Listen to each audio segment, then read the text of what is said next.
期待していいのかな。幸せだな。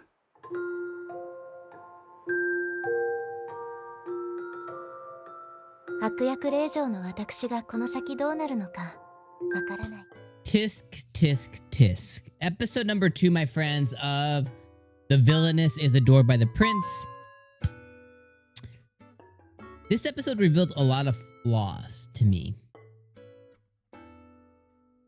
First off, let me just say this. I'm going to be pretty harsh on this show. So much so that I'm thinking of dropping it. So let me put out that warning right now. If you're really loving it, if you're feeling really good about it and you're really sold on it, you're like, yes, this is one of my shows this season, I appreciate you clicking on my video, hit like, and then you can leave. You know, I definitely don't want to I don't want to rain on anyone's parade, and I don't want to be a Debbie Downer, you know. But episode 2 revealed a lot of flaws to me, and I just don't know if I can get over them. So much so that I'm thinking of maybe, I don't want to say indefinitely dropping the show, but definitely pausing and then adding this one. There's a couple that I have on my list, and I do this every season where I just like, okay, I'm gonna watch this at the end of the season, maybe with my wife or something, maybe with my daughter or something. I'll just kind of watch this at the end of the season all in one. I'll binge it on like a Sunday or a Saturday or whatever, right? I think this might be one of those ones because I just don't think it's good enough to watch week by week. Now, I might be leading you by the bait a little bit. Here's some of the flaws that this show revealed to me. One, I forgot that she's a reincarnated person, which means that she played the Otome game, has high familiarity with the characters, but she's not quite acting like it.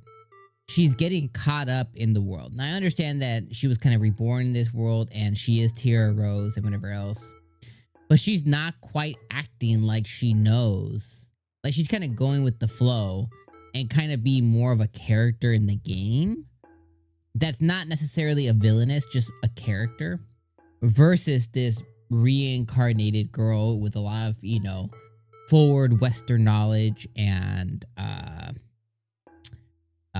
you know, just the things that you would imagine. So that's my first problem. My second problem is this Aqua guy.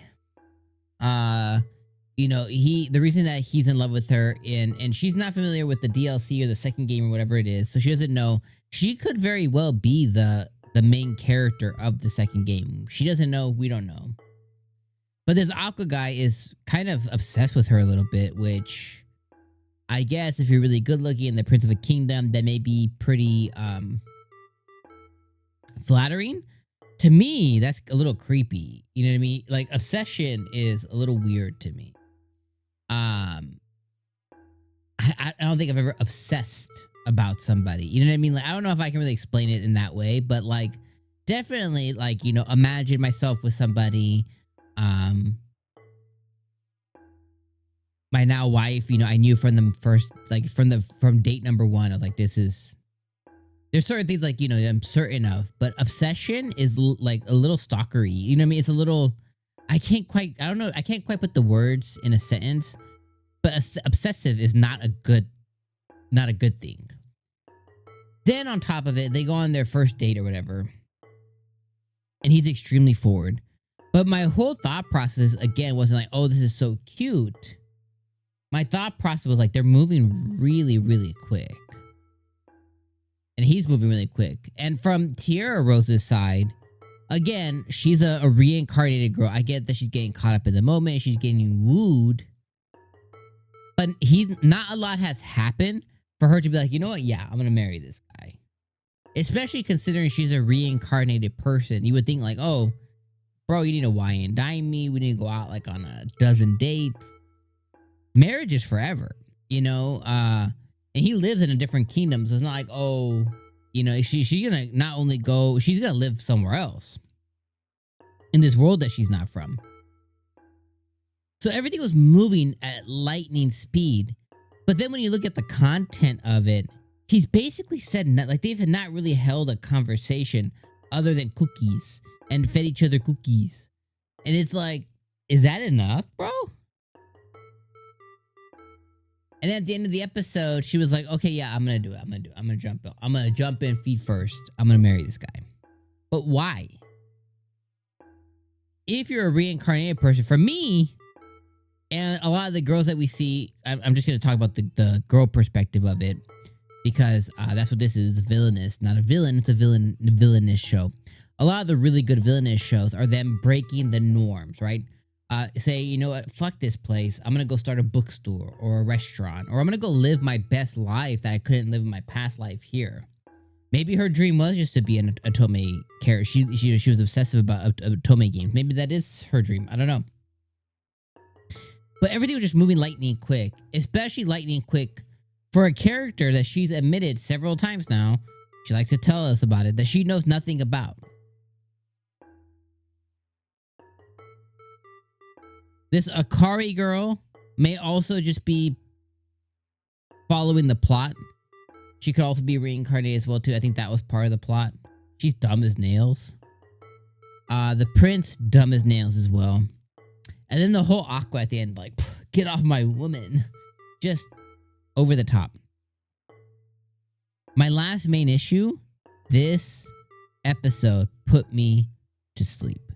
It was painfully boring. And on top of anything else in the show, I might have a lot of issues with the show. Don't be boring. I feel like there's two words for this show: mundane and boring. It was mild. It was going by the numbers. It was boring though. And that is something that's unforgivable. You cannot be boring.